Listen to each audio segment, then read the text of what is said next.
저는 그 교회에서 10년 가까이 신앙생활을 해온 평신도였고 직장을 다니고 있었습니다. 32살, 결혼한 지 이제 막 1년이 된 남자. 중소기업 영업팀 대리로 일하면서 주일이면 아내와 함께 예배를 드리고 가끔 수요 예배도 나가려 노력하던 그런 평범한 신앙인이었습니다. 특별히 뜨거운 신앙은 아니었습니다. 새벽 기도를 매일 나가는 것도 아니었고 성경을 몇 장씩 매일 읽는 것도 아니었습니다. 그냥 주일 예배만은 가능하면 지키자, 그 정도의 기준을 갖고 살아가던 사람이었습니다. 그때까지만 해도 저는 믿고 있었습니다. 신앙이라는 것은 거창한 헌신에서 시작된다고, 삶이 바뀌는 것은 어떤 큰 체험이 있어야 가능하다고, 제 일상은 그냥 일상이고 신앙은 신앙대로 따로 존재하는 것이라고.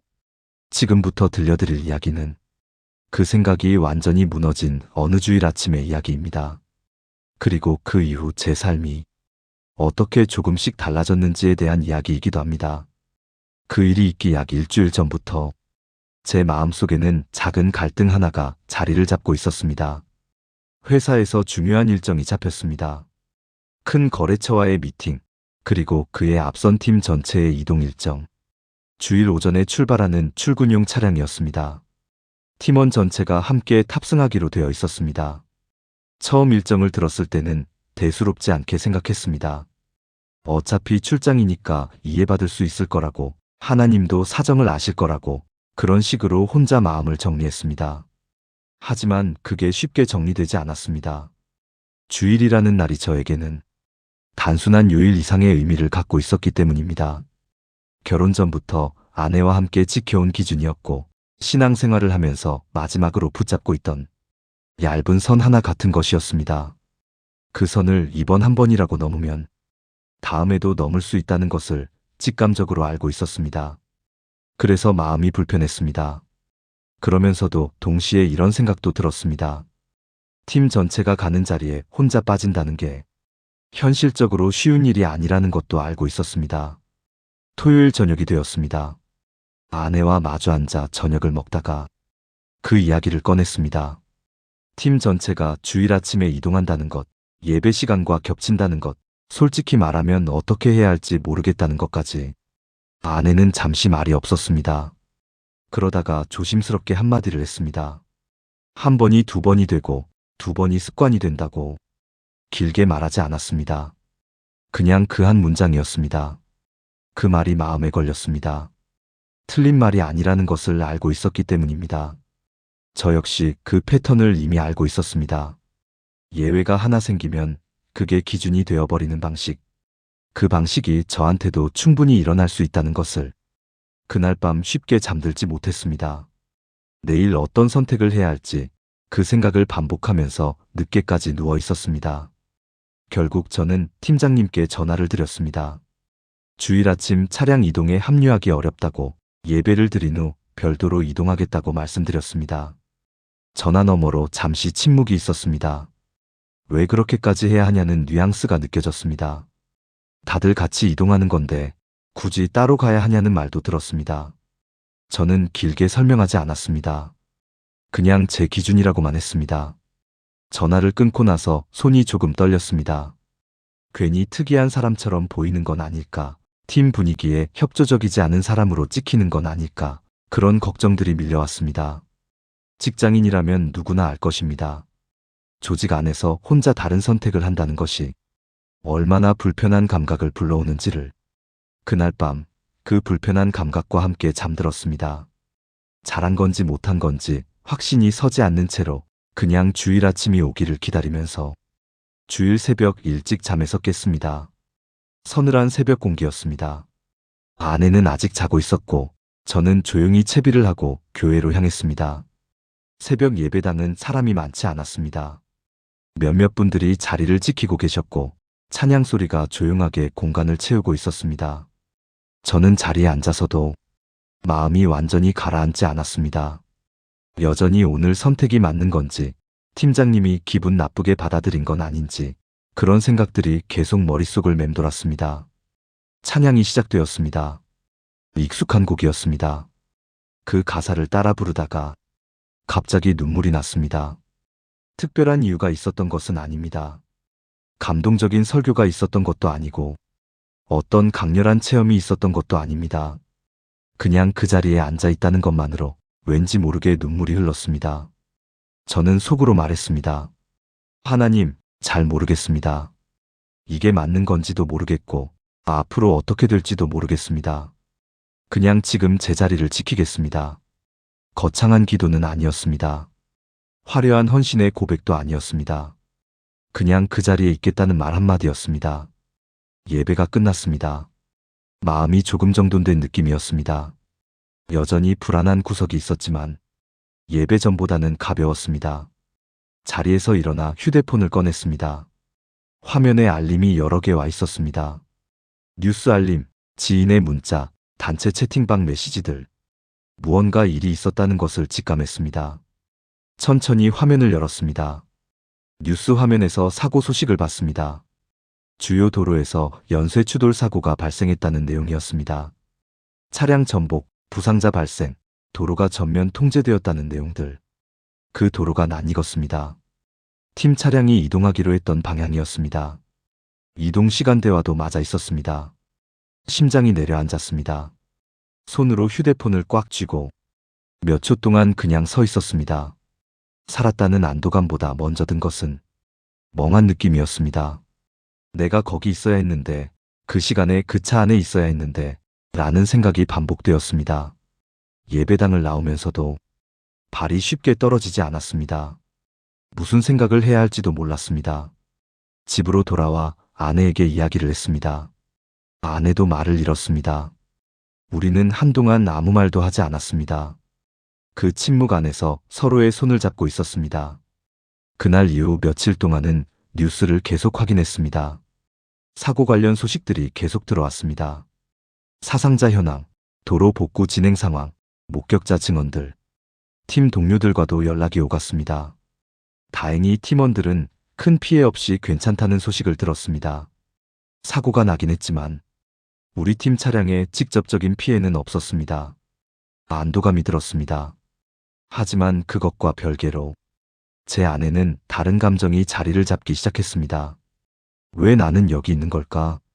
이 질문이 머릿속에서 떠나지 않았습니다. 주변에서는 이런 말을 했습니다. 하나님이 지켜주셨다고, 예배를 선택한 것이 옳았다고. 그 말이 완전히 틀린 것은 아니었습니다.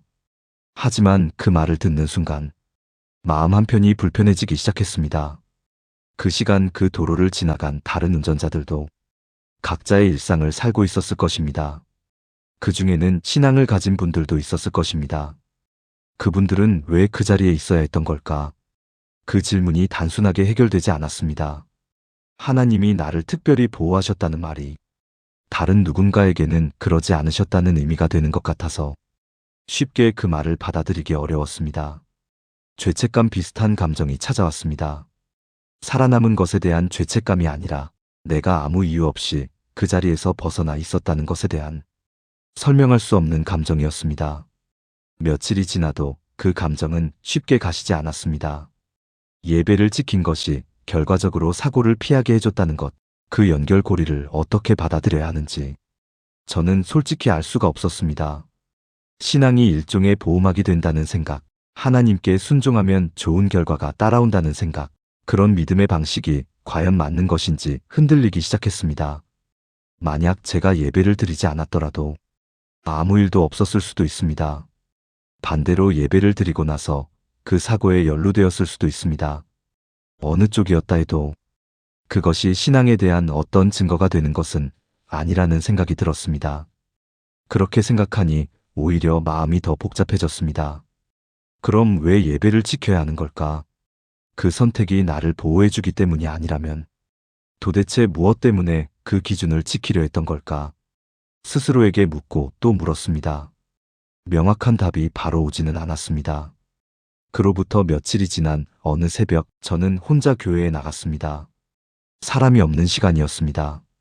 예배당 문이 열려 있었고 저는 조용히 안으로 들어가 자리에 앉았습니다.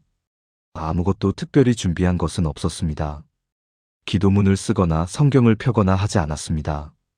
그냥 그 자리에 앉아서 속으로 천천히 말을 꺼냈습니다. 하나님, 왜 저를 남겨두셨는지 모르겠습니다. 이 일이 어떤 의미인지도 모르겠습니다.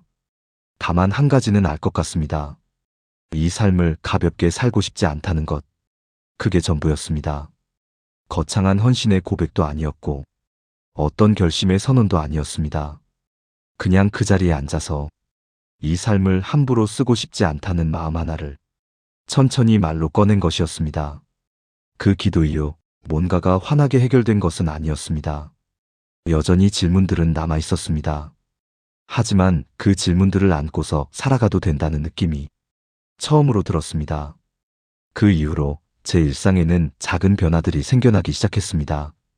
처음에는 아주 사소한 것들이었습니다.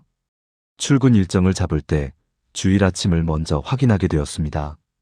이전에는 일정을 먼저 정하고 예배를 끼워 맞추는 방식이었다면 그때부터는 순서가 조금 달라졌습니다. 그 변화가 처음부터 쉬운 것은 아니었습니다. 직장인이라면 일정이 마음대로 되지 않는다는 것을 압니다.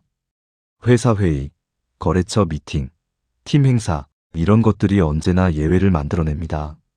그럴 때마다 저는 그날 새벽을 떠올렸습니다. 교회 의자에 앉아서 잘 모르겠지만 제 자리를 지키겠다고 했던 그 순간을. 그 기억이 작은 기준점이 되었습니다. 완벽하게 지킨 것은 아닙니다. 여전히 어쩔 수 없는 상황들이 있었고, 그럴 때는 그냥 그 현실을 받아들이기도 했습니다. 하지만 전과 달라진 것은 선택의 순서와 마음의 방향이었습니다. 예배를 기준으로 생각을 시작하게 되었다는 것, 그것이 달라진 부분이었습니다. 가족과 함께하는 시간에 대한 생각도 달라졌습니다. 결혼 초에는 아내와 함께하는 시간이 당연한 것처럼 느껴졌습니다. 같이 사는 사람이니까 내일도 모레도 당연히 함께 있을 것이라는 생각.